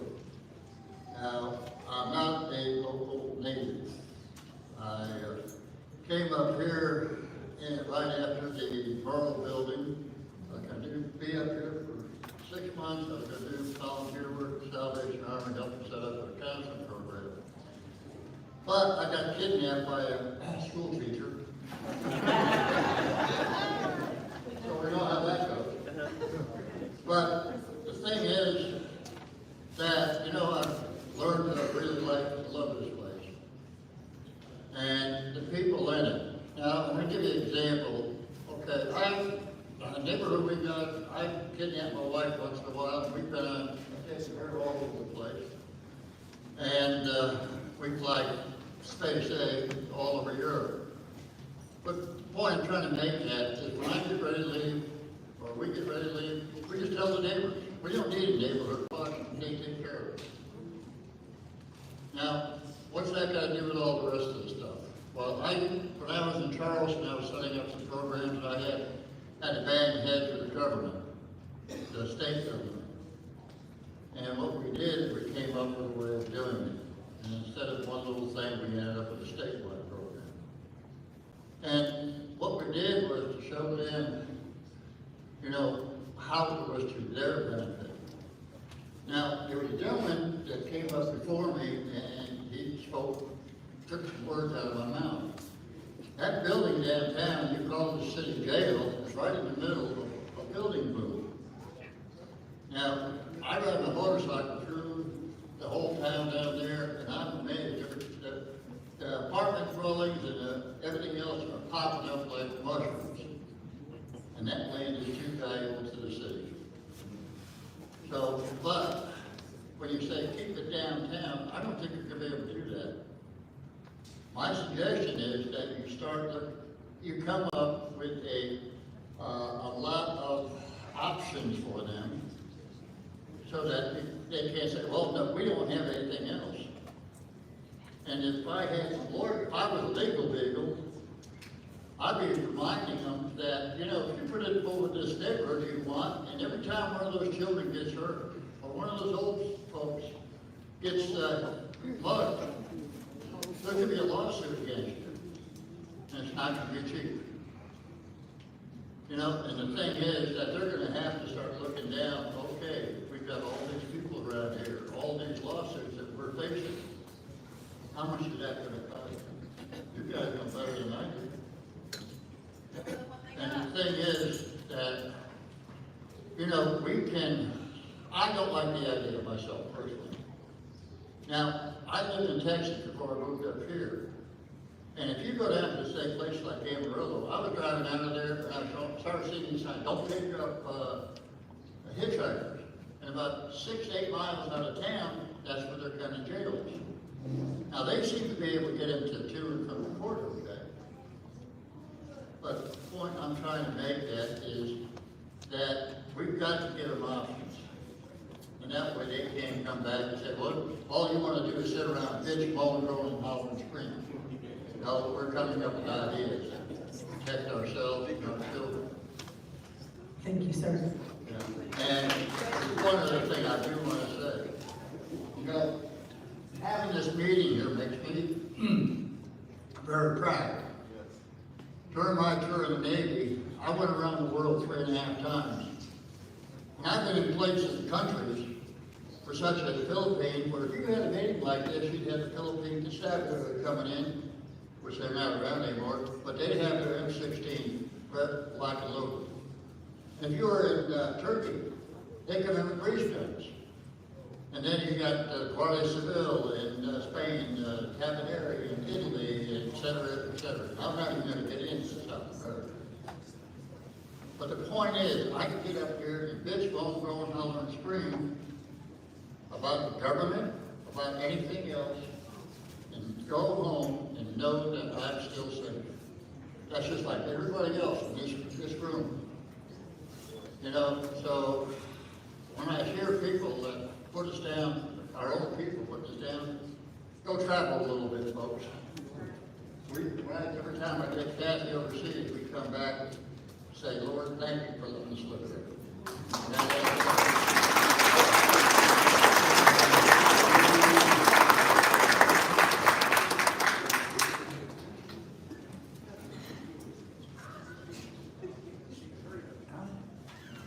I'm Ron McCall, living in Del City.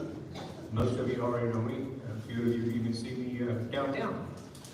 First off, I want to thank the city council for putting this on.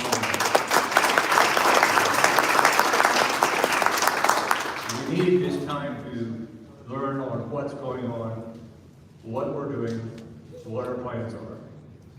Like I heard somebody say some time ago, it's pretty well connected with the city. We need to stay ahead of the game, not behind it. Now, I didn't plan on coming up here at all, but I came here tonight, but, you know, I mean, I love my audience. A couple of things, or one thing I wanted to make it, just bring in mind for our lawyers. I understand that the contract for the jail has actually already been let. And it was done on what they call a blind bid. Nobody knows about it. So my thought is, and it's not, well, anyway, let's get the Department of Labor involved if we can. I want to see some numbers about comparison. Are their numbers for labor costs in line with what the other labor unions are doing in our area? We got Tinker out here building all the time. We got OU Med Center building up here now. Those are all going to be unionized jobs. So they need to be paying union scale. I'm not a big union fan, but you know, let's use it when we can. So just a point of interest that you might want to look into. I thank you. Thank you, Ron.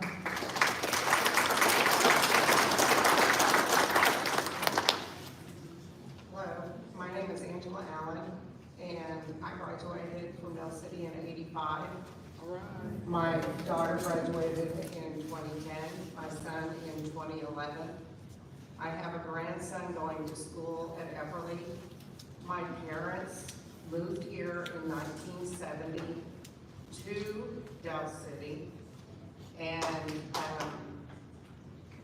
I just want to put it out there, you know, a lot of my friends and a lot of their parents still live here. We still live around here. We like our city, but we've got a lot of people talking, and I am worried to death for my parents. You know, because we live in the neighborhood. I live off of 24th in Mansfield, which is 24th and Bryan, real close. And I have my parents who live over off of 15th near Ina May. And I'm already worried about them because they're getting older and my dad has a hard time getting around. I can't imagine what it's gonna be like if we start having people running through the neighborhoods.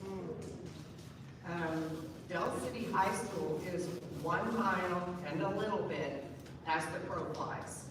And if they go through backyards or whatever, it's 1 mile away from there. We have elementary school over off of 44th. We have an elementary school up off of Dell Road. You come on, if you get on Dell Road from that neighborhood, you can walk right into that school. So I'm scared to death of what's gonna happen to our neighborhood. I mean, I don't want to harm myself, but it's coming to that. I'm scared. I'm that scared.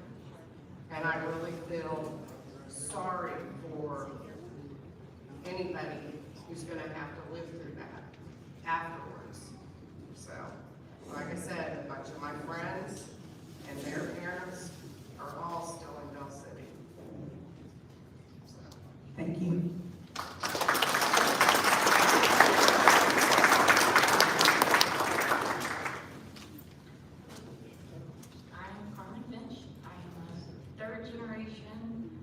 Del Cityan. Dr. Hill was one of my teachers. I just wanted to say that I think a few people have it wrong. We're not low class, we're the working class. That's right.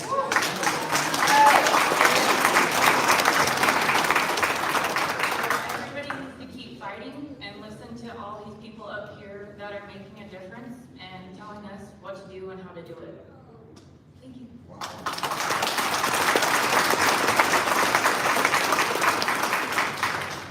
I'm Vera Radley, and I wasn't here years ago, but over 22 years ago, I came to Dale City. My husband passed away, they started going to go back home to Colorado. No, this is home. And I want to say that Dale City means a lot to me. I have people that live over there, close to that. And I'm sick and tired of hearing the commissioners saying, oh, we can't be sentimental. Baloney too. They're being sentimental for money. And so why can't we be sentimental about our children, our older adults, and all those that live around there? And for us that have property taxes, that's what making our property value will go down. And I tell you what, why don't they send their kids over here to Privet Oaks, if it's so good? Transfer them over here tomorrow, commissioners, and not only your kids, but those that you know, and see how much you like it.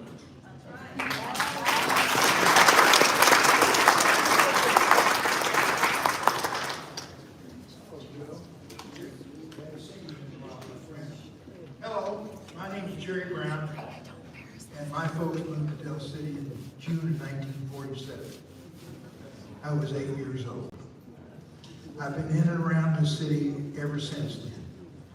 I spent 23 years in the Air Force, so in that time frame I was obviously stationed in other places. But my home of record was always 4624 Southeast 24th Street, Dale City, Oklahoma. So that's how long I've been here. You can't love this town more than what I love it. When I got my last assignment to come here, I didn't look anywhere else to live but Dale City, because I wanted my kids to go to the same schools that I went to. Yep. To know what it felt like to be able to ride a bicycle up and down the street. And to know your neighbors and have your neighbors know you. That's right. Now, what has all this got to do with today? Well, today, some people with really no earthly reason other than their own greed is trying to destroy our neighborhood and our life we live here. Now, I beg of you, please continue the good work. I am really impressed with JD, and I've known JD since he was like 10.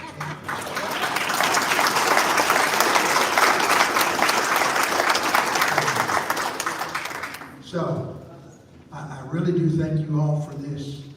I thank you for the opportunity to speak this day. And may God bless this great country of ours and Dale City, Oklahoma.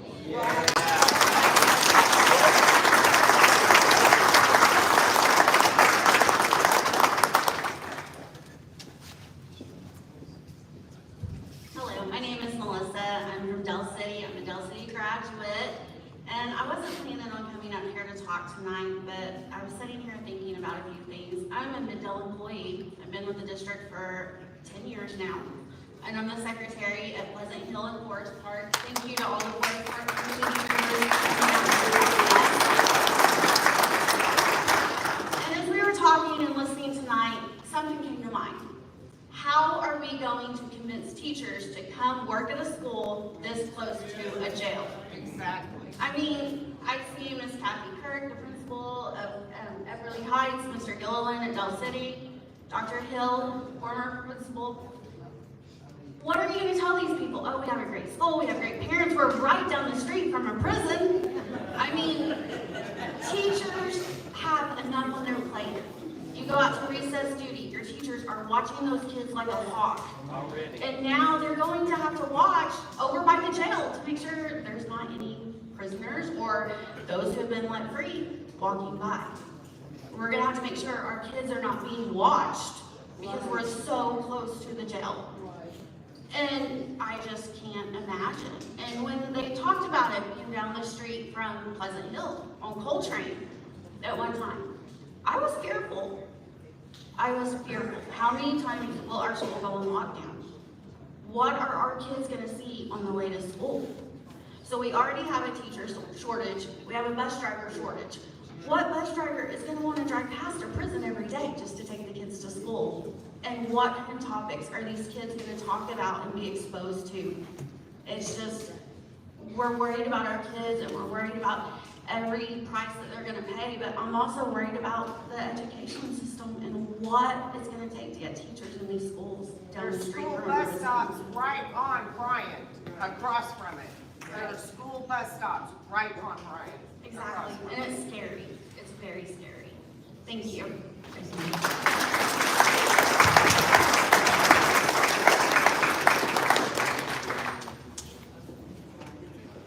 My name is Mike. I just live off a couple blocks off of 21st and Bryant. Since everybody's kind of given their background as far as school, I'll say I'm a Putnam City pirate. Been in Del City. In Del City.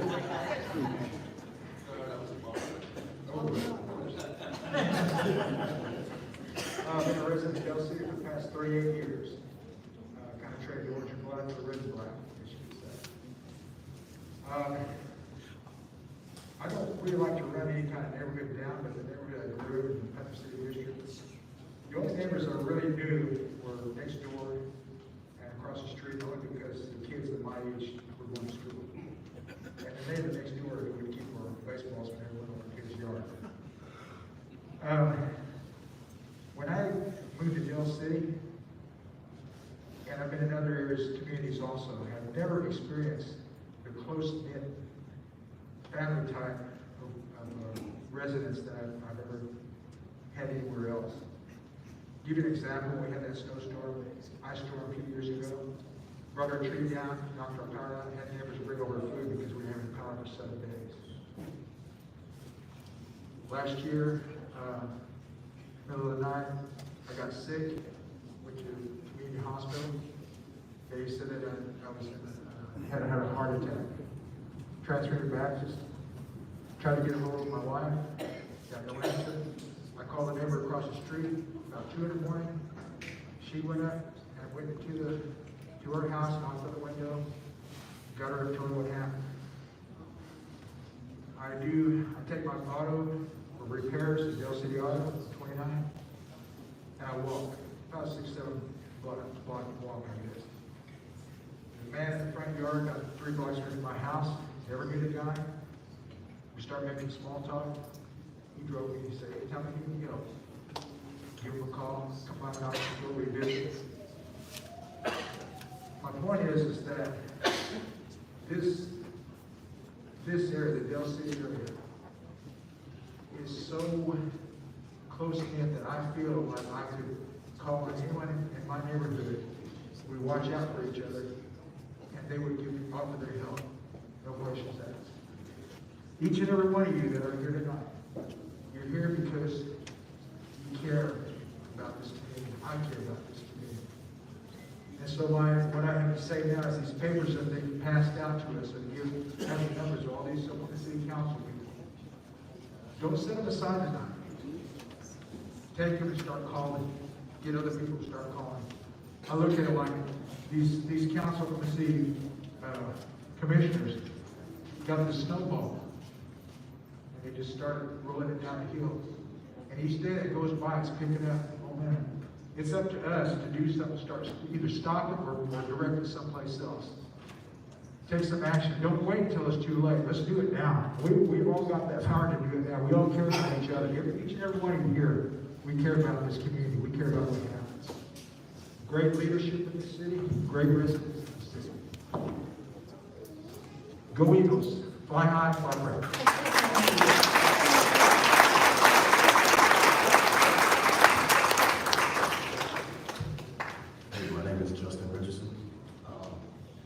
I'm actually from Louisiana, but 2014 I moved to Oklahoma, for a change. And I worked in a refinery that you may know of how I started out in the mall. Kept getting sent on the road for different work. Most of my work ran here in the city, downtown area, Del City, different city. And I spent most of my time here than I did in Tulsa. So I just wound up moving here because Del City was peaceful. It's just been peaceful since I've been here. I like Del City. It's not fast. I'm a country boy living in the city, but it's not fast and it's just my speed. And I feel the people that jail there, it's gonna break everything. It's gonna break the mold of what those who are looking forward to set the foundation of safety for the people. It's gonna tear the city apart. I truly believe that if we don't put our eyes on the prize and just focus on what God has given us, we're gonna fail. I really truly believe that we should not have a jail on Grand. And Del City will be the city that we need to be to come up. I'm sorry, to come up. I'm a little nervous, but please forgive me, but this is the thing that's on my heart. I have 5 kids. 2 of them are different schools. And the scariest thing is when I drop my daughter off at school, I watch these kids walk from Grand to Crooked Oaks. And my heart just falls every time I see it because you never know will they make it home once that jail is built. Walks up here to Del City, I see them walking there. Will they make it home? Will that be my child one day? And I said, no, it won't be. So I pray against this thing. I'll go to that place over there. I don't know if I've ever been caught by anybody, but I go over that place and I pray over that place. I pray over Grand because it needs prayer. It needs covering. It needs us to stand up as a whole, as a community as a whole, to block those who just want to just bring in profit.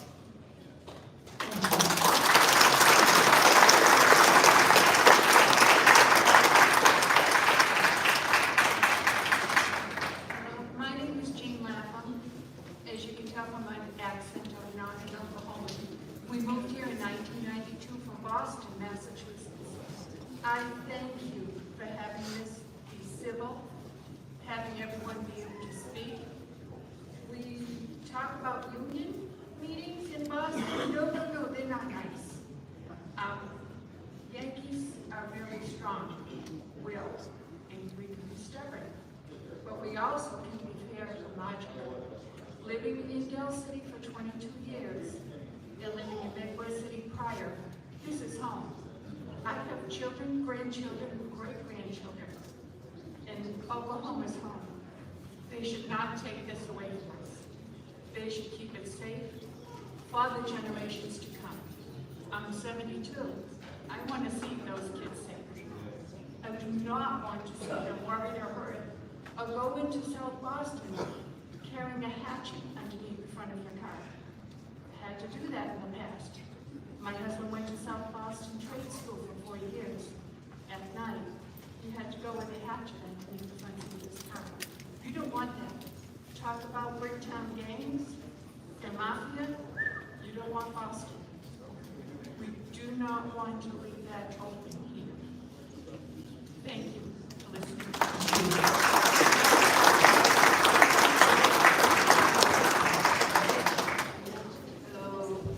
I'm Apostle Fanny M. Wallace, and I don't live in Del City, but I've done the greatest work that you can do in Del City. And that's been a pastor here for 30 years, right down the street. This is my son, he's a pastor, amen, at our church. And so one of the things we know that is very powerful, and that is what we're going to do. We have our son that allowed us to come into his school. We prayed at, yeah, pretty well, he's there. We get up at 6 o'clock and pray. So one of the things that we're going to continue to do, and even do a greater work, the Bible says the prayers of the righteous avail as much. And what we have seen accomplished in this prayer did it. And so we're going to continue to pray, because we know the righteous can make a change in the government. The Bible says the government is upon our shoulders. So that means that we should be able to destroy any work of the government. And so we're going to be praying. We have children. That young man that just came up, his children are in our church. So I have a love for children. And I know that, amen, we'll continue. As a matter of fact, we're going to set up something specifically so both of you will be able to come and join us in prayer. Because we can talk about that God hears the prayers of the righteous. We warfare. We fight in prayer. Let the devil know no weapon of will is not possible. So I'm here in Del City, amen. We've seen powerful work done through prayer. And we're going to see this thing, amen, come to what God says it will. God said, ask and you shall receive. So we're going to ask, amen, that God uses prayer to bring changes into this territory. Amen. We want to tell the council, if there's anything that we can do specifically that we know God is able to do, please call on us. Amen. I'm gonna tell you, but what those guys don't want to do, they don't want to walk inside the praise assembly. They will be saved, sanctified, and filled with the Holy Ghost. All they need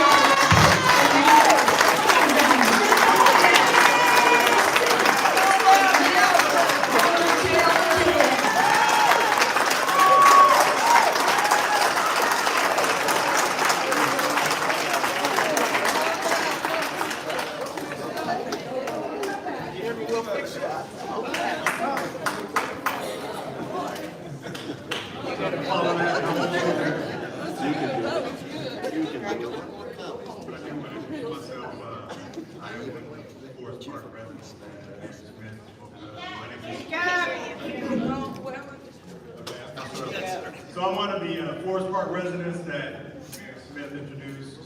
I'm also on the school board for the Mid-Dell district. Yeah. So myself and Ms. Sandridge, we represent Dell City. And I can tell you that it's been an honor to represent you and represent your children. I sit on the board and I'm constantly advocating for our children, our Dell City children. I walk through the schools. Principal Hill has graced me to be able to walk through Everett Heights, Dell City High School, get to know the teachers, Principal Gilliland, and like I said, it's an honor to represent the students of Dell City. You know, we talk about letting Oklahoma City and the surrounding community know what we're doing here, so that as they make plans, they understand what we're doing. We're not doing just small things, we're going big. Yeah. So Dr. Cobb's probably already let you guys know, you might have heard it. And in fact, Dell City is already supported. You know, we passed almost $500 million bond for our school district. $500 million. And when that came about, you know, I was in our board meeting, and I constantly hear about teachers saying they do more with less. Our children going to other districts saying, why can't we have that? Well, our kids deserve it. We deserve it. So we went for the best. And I would say that this jail and this location totally contradicts that. It totally undermines what we're trying to do. So with that, I say that our board, we support you. Ms. Sanders has been here as our representative. She's fighting diligently for this cause, and we certainly appreciate that. We appreciate all that you all do. I appreciate Dell City coming out. We're going to stand in solidarity, and we're going to do this. You know, they are elected officials. You know, I was elected. I have to represent Dell City in our district when it comes to our schools, and we have to hold them accountable to what the people want. And we don't want this jail in this location. So thank you.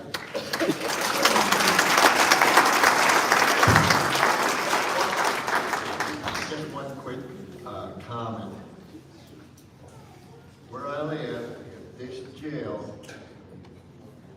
is placed there, I'm going to put a big sign, because my fence runs along Bryant. I'm going to put a sign that says, if you break in, you're a dead man. I'm serious. Some of you may not like it, but let's face reality. You gotta protect yourself.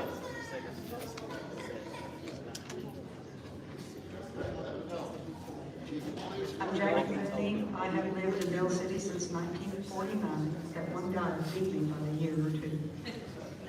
Matter of fact, I intend to be buried at Sunny Lane, so I'm not living in slavery. My question is, what is the property value of that property over there on Grand, as opposed to what they're willing to sell it to them for? I understand there's a large difference. On the county commissioner side, it says 1.2 million is the estimated value. As far as real estate value, I'm not for sure, but on county assessor says 1.2 million. But they offered it to the county for $5 million. That's what I discovered myself. It's my understanding that it's become a burning issue because they're running out of time. I think there's ARPA money that's given to them for the mental facility. I don't think the deadline has anything to do with the jail, but they just want to put it together. together. They don't have to. They can build a mental facility wherever they want to. But they just don't have to build it together.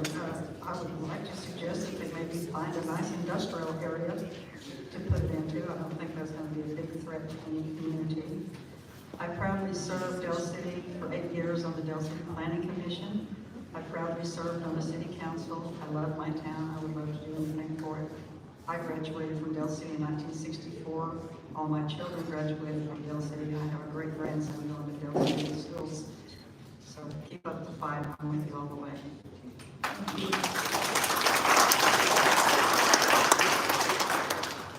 Hello, my name is Carrie Rowe. I'm a retired teacher. Mr. Hill, I know him as principal. Mr. Biggie, I work with Mr. Biggie.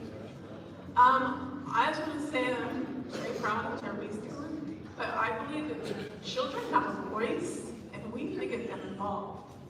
We go with great lengths for bonds, get the teachers involved, have us do little videos, bringing kids out, talking to people in lines, and they pick up their kids. And the thing that's going to hit people who care is not the parents talking about it, it's the kids talking about it.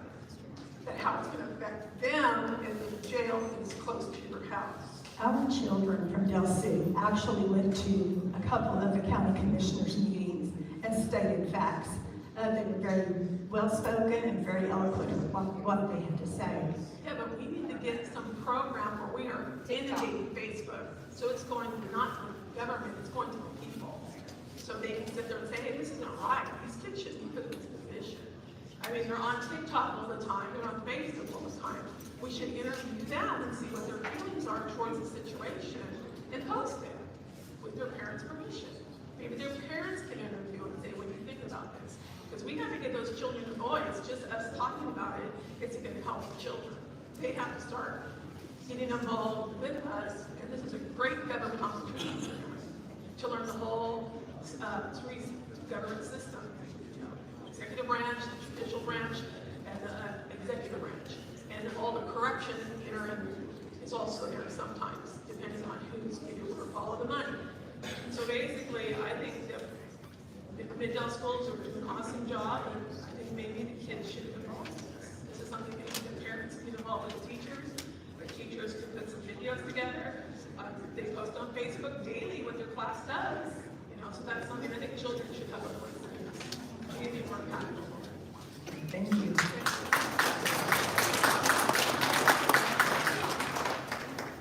Okay, this is our last speaker for the night. Thank you.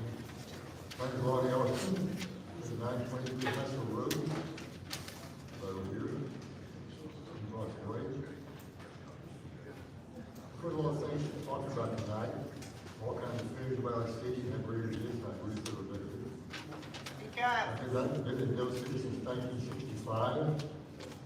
Lived there and lived it. I'm in my second house now. So I'm wondering if everybody got the message of what we're here for tonight. What we're here for tonight is to stop this jail from being built in 1901 Grand Boulevard.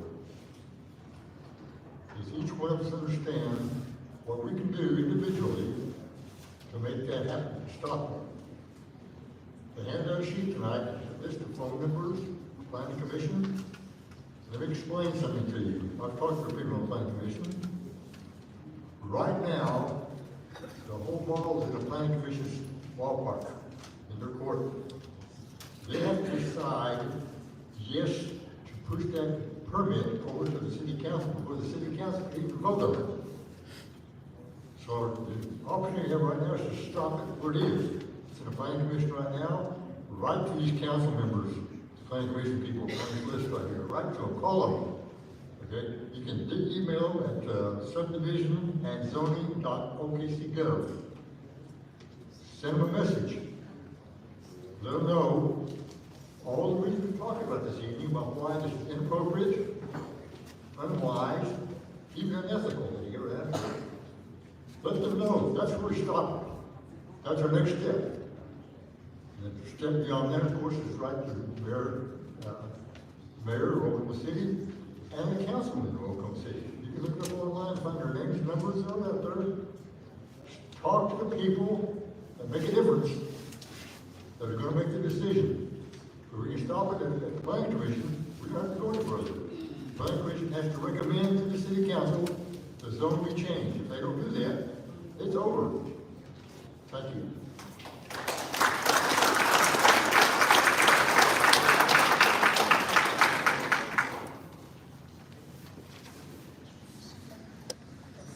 As we draw this meeting to a close, the one thing I want to finish with is I hope it shows all of you today, the audience that was here, those of you around, those in the media, you have everyone fighting for you. We're all fighting this together, but I would be remiss if I didn't mention this. For those of you that work for the city of Del City in the room, would you please raise your hand? Every day these ladies and gentlemen are fighting for you.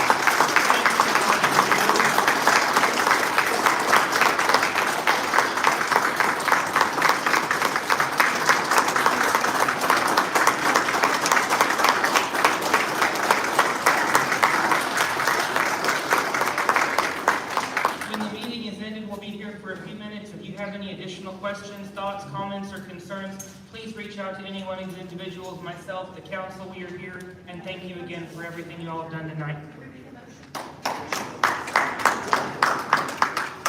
At this time, I would like to give a motion. Second. Wait. We need a motion to close the public discussion. Second. Take a vote. Councilman Dean. Councilwoman Brown. Aye. Councilman Tatum. Chair votes aye, motion passes. Now take a motion for adjournment. Second. Take a vote. Councilman Dean. Councilman Brown. Aye. Councilman Tatum. Chair votes aye. We are now adjourned. Thank you for coming on.